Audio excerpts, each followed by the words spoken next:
What's going on, you Fealty people? Hope you're having a good day. That's a new intro song, apparently. Hope you're doing well. Hope you had a great holiday. Thanksgiving was wild. For those who have been watching the channel, I am on the weight loss, down 40 pounds already. And I decided holidays would be my cheat day, and I cheated hardcore on Thanksgiving. Oh, it was amazing. It brought back sanity into my life, getting all that bad food out of the way again, just getting a nice experience with food. I ate a ton of food. Check out on Instagram. I uploaded a boomerang there of some of the food that I had. It was delicious. The family, we had a great time. It was unbelievable. I cheated hardcore. I still feel full from that day to now. I still feel full. Like, it's unbelievable. So much food. Meatballs, baked ziti, sweet potatoes, everything. I was like, I want to eat everything. But I am back on the diet, got back on it the next day and everything, but I still feel full. But let's get on into what today's video is. It's going to be a noob builds a PC, because I am a noob. I really, I've never built my own PC before, really. I've had a Cooler Master Half-X case way back in the day, like 8 years ago, with an AMD Phenom 2X6 processor in it. GTX 480 in there that a friend built here with me. Well, he built it, and I watched and tried to learn and everything. Then I went to an iBuyPower PC after that, years later, figuring I wanted a warranty and everything. That was like a nightmare. This PC was a nightmare. Came with unstable overclock. It was uphill battle. Even my water cooling. This is the reservoir for the water cooler that I had replaced months ago that was apparently leaking for all those years, and I had no clue, and luckily it didn't leak on any of my parts, because that could have been disastrous. But it's so dusty in here. Golly, there's a lot of dust on that thing. But yeah, so it's time for an upgrade. It's really time to get an upgrade. I have the Erebus GT. I'll probably try and post a picture here. And I have a 4790K, i7 4790K. I recently upgraded my video card from GTX Titan Black to a Strix 2080 RTX, which was a nice upgrade, but it still didn't, fix all the oldness of it. I have 16 gigs of RAM in there, but it's generally old.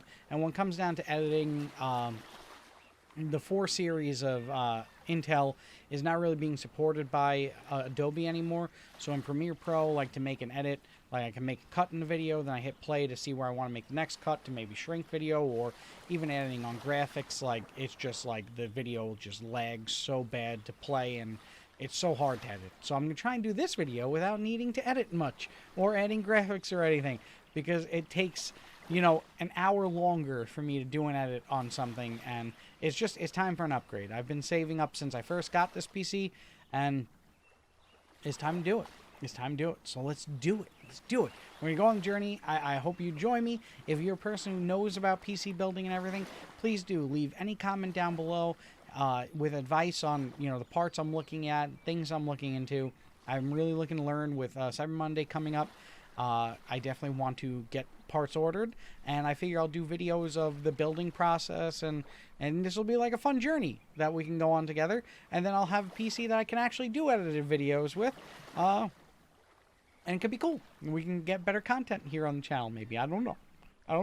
It all comes down to if I'm fun to watch. I don't know. Golly. All right, so let's get on into what I'm looking into and everything. Let's start this journey. The plan of a noob building a PC. Let's do it. All right, so with any build, you got to start off with what you're putting everything into, and that's the case. So I like Corsair personally, and I'm looking to do water cooling, so I figure I might as well go with a Corsair case, because I want to water cool the CPU, I want to water cool the GPU, and their cases kind of seem to look like they'll showcase those portions of it. And I like RGB, and I like flashy things a little bit. So I've been looking into these cases here. Like I did say, I have currently the Erebus GT case, which is a full tower case. I don't understand why I'm not finding full tower cases with the same look and feel of what mid cases are right now. And Corsair seems to really only have mid cases for their options. Really, it's like you go from mid cases then to the 1000D, which is like a behemoth, and it's not on this card. There it is. It's like I don't need this gigantic case. Where are you? There you are. There you are. I don't need this. It's $500 as well. But like, golly, wow, they're doing push pull on all the fans too and everything. Like, I don't need that. I don't need that. No, I don't need that. So I've been looking into the Crystal Series 680X, which is kind of nice, has upsides and downsides. The 500D that you can see here, which also has upsides and downsides. Uh, and then the IQ 465X, which has upsides and downsides to it. So let's get on into those upsides and downsides first. So the main thing, I do like the 500D the most, so we'll start off with this one. I like the doors on it. Let's see if we can get a picture here of the Doors. The Doors, a great band. You should listen to the Doors, man. They don't have one. They don't have one. Oh, there we go. There we go. So the doors are magnetic, so it just opens up easy peasy on both sides. It's glass on both sides. Bam. Look at that. So you can get into your wiring, you can get into your PC easy for dusting and anything you might need to do. I do like the look of it. I like the glass. I love glass, especially. I think it really looks nice. But it is a mid-tower case, like I was mentioning before. All these things are mid-tower cases, and with that, it's pretty small. One upside, though, there is room for the cable management. As you see, there's this raised piece here, and that does make for, it's got more room there. I went to Micro Center and saw it does have more room as per for wiring, but my main worry is you can kind of see it's blocked off here. Let's see if we can get a better picture. There we go. So the power supply is blocked off here. It does look like it's openable, so maybe air can get in there. Because the massive worry I have with these cases is since the solid state drives and everything, here we go, would go in the back. Your hard drives go in the back. If there's no air getting in there, what if they overheat and then they ramp back their speed or their power? I think I got to get a way to get some air in there, some cooling, but I really don't know. So let me know in the comments, will that be a factor? Will lack of air getting in there be a factor or whatnot? And is that something I really need to look into and think about? Because then I look into the 680X and you have this whole separate area for all your cable management and everything. But, yet again, as you kind of see in these pictures, it doesn't look like there's way for air to get back there to cool off those hard drives yet again, but at least you do have more room for them. But with all of these cases, with both of these cases, with this one and that one, let's see if we can get a picture. So see, once you get your radiator in here and you've got your fans and everything, there's not much room for the video card, especially since I'm going to be doing water cooling. There's going to be a reservoir there for it. I don't know if there's going to be enough room for the video card and the reservoir and everything in there on top of then the cooling and everything. So, like, I'm really on the fence. And then even with the IQ, it's the same problem. With this one, though, it does have this whole area open, so it does look like air kind of can, you're going to have a fan down here, so it does look like air kind of can get back to the hard drives to cool them off. But other than that, it's a very small case. This looks like it is thinner when it comes down to the wire management area, and I definitely don't want to run to the problem I have with my current case where the wiring in it, I don't think there's a picture of it here now, but the wiring in it, like the door is so hard to close on the back because all the wiring, and I'm always having to squish things, and I'd really rather not do that. So it's like on this journey, I'm trying to find the most optimal, the most best choice and everything, and it's looking like the 500D does have more room for the wiring, but I am worried about the space here. So I really, if anyone knows, please let me know of, is there enough space in these cases to fit the reservoir and everything? Because the water cooling I'm looking to get is the Hydro X series. It looks like it's the simplest way to do it. They kind of have a build your own, design your loop setup that'll show you the parts you're probably going to need, and at least you got some more information of like what you're going to need, what you're going to need to get.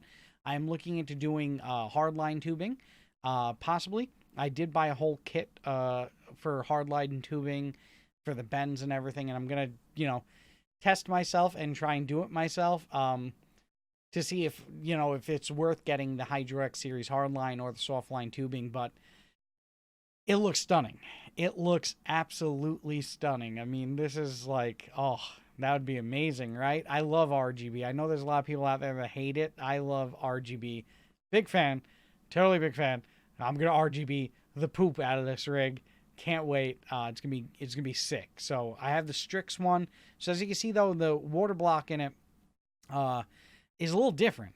You know, it does have the RGB in it, but as you can see, there's like capacitors or whatnot here that are in the way, so they had to do it slightly different than what you kind of see here. I wonder why that is, but it still looks great since I have the Strix, and, you know, it's unfortunate I paid all that money for the Strix, and then I'm going to, you know, take it apart pretty much to do this, but it looks like the simplest way, and I'm going to kind of do that. But let me know in the case, as you can see, the reservoir, it's, you know, it's not small, but it's not big. You know, I don't know if the video card will be able to fit with it, because the Strix is a very long card.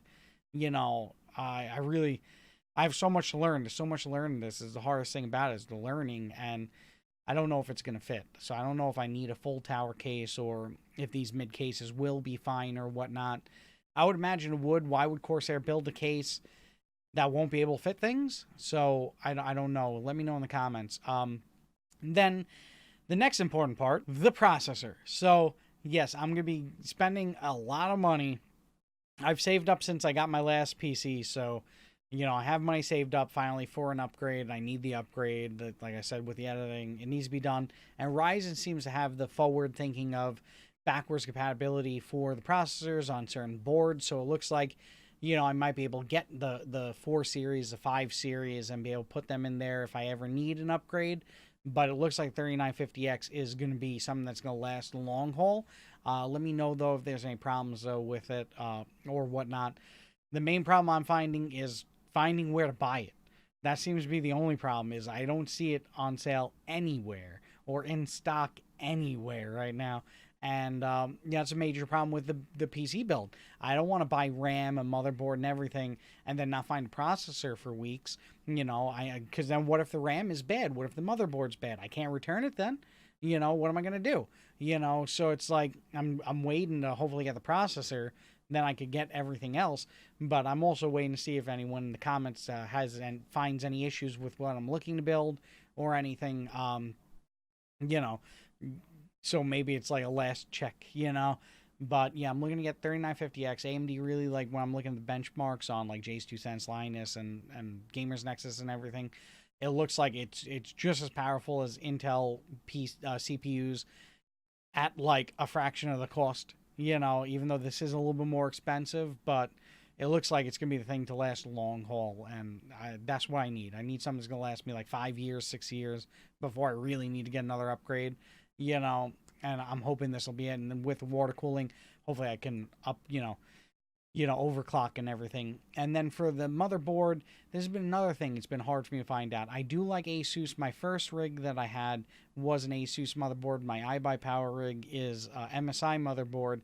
And I've just had nothing but nightmares with the MSI software, upgrading the BIOS, the software for that stuff and everything. Always ran into issues. It's been nothing but a nightmare. And I'm guessing I want to go back to what my first one was that I had no problems with, which was an Asus. I think it was like a Maximus or something way back in the day. So I'm looking to get the Strix. I don't know if the Strix is the best one. I've tried to compare other 570 boards with it, like the Crosshair, and it seems to be the best one. There's 2 different Strix ones. One's the F, one's the E. And from what I can see, really the only difference is wireless capabilities between them. But other than that, I'm not really seeing any differences. On Gamers Nexus, he was doing like a benchmark of motherboards, especially 570s, and apparently the Strix didn't do that good. But my thing is, he was doing the thing called the VRM, the voltage regulator module on there, processor power module, sometimes called. It's a buck converter that provides a microprocessor the appropriate supply voltage. So it's basically sending the power to the CPU, I'm guessing. And so if it overheats, it's not going to send the right voltage or whatnot, or have the right capabilities. And when he did those tests, It didn't seem like this one was too amazing, but I really don't know. I don't know what's the best motherboard. I heard from at Micro Center, the guy that works there said that the Tai Chi is really great, but I don't know. I don't know what their BIOS is like or anything like that. So I kind of want to go with the Asus on that. Um, and then with RAM, I kind of want to get the Dominator RAM. Not gonna lie, since it's got the RGB, I'm already going Corsair heavy on the case, and maybe the water, definitely the water cooling, maybe the case. Uh, but this is another one that's really hard. Like when you look at the megahertz and then the timing. So what the timing is, um, it's units of clock cycles. They're commonly written as four numbers, like what you have over here, and it's the latency of the memory that's getting sent back and forth, I guess, to the CPU. So how fast you can access things, and the pricing is so wildly different. Like the 3600 CL16 compared to 3600 CL18, look at the difference: 179 or over 200. And then when I look at the timings, you got 18, 19, 19, 39. And then with the other one, you've got, I think it's like 16, 19, 19. Let's see, 16, 18, 18. So it's like, I don't know. It's like the guy at Micro Center said the closer these numbers are together, the better. That means they have the better timings and everything. And usually with RAM nowadays, the more you spend, the better it's going to be.